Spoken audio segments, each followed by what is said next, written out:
Hi, my name is Tim Benison and I'm the executive producer of Prototype. Today we'll be talking about the story of the game. What drives the narrative? What are the motivations of the characters? And really, what is underpinning the over-the-top action that is the essence of this game? So the basic premise behind the story is that Alex Mercer, the main character, wakes up on a slab in a morgue with some scientists hovering above him, about to cut him open in an autopsy. Now obviously his first goal is to get the heck out of there and get out of that incredibly traumatic situation. But the character and the player quickly discover that Alex has no memories. So the rest of the game is about why he ended up on that morgue slab, how he got his shape-shifting powers, who did this to him, and basically getting his revenge.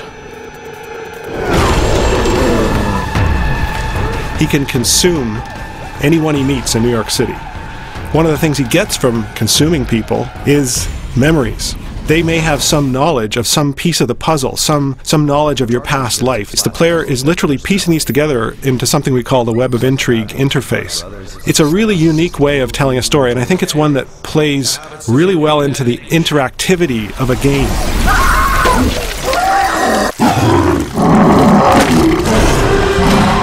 Dana Mercer, who is Alex's sister, is one of the other major characters in the game. She's a journalist, and she helps Alex find answers. She's got access to certain sources of information, but she doesn't have all of the answers.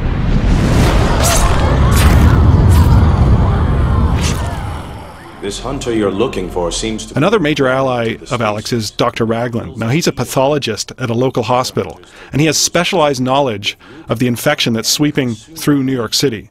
Alex needs his help in fighting the military, and even in combating some of the specialized weapons that the military deploy against him.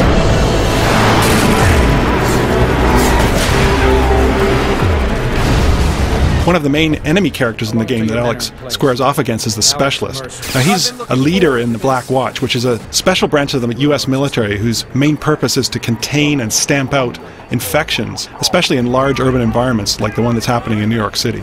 Nothing phases him, nothing surprises him when it comes to the effects of biological warfare.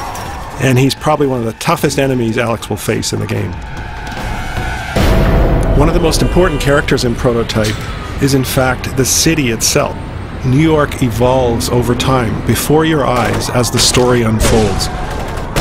The buildings themselves become infected. In fact, some of them we call hives, and these things are the core of the infection, and they actually can spew out hordes of infected. It's really cool to see them come out of these giant pustules. Not only do you see infected zones, you also see heavily militarized zones with bases being set up and lots more military hardware being transported in. The main thing we want the player to feel is the feeling that they're the ultimate badass. Alex Mercer is one of the most powerful video game characters ever created. It's a revenge quest, so we want players to feel like they're getting to the heart of the conspiracy that made them the way they are and making those responsible pay.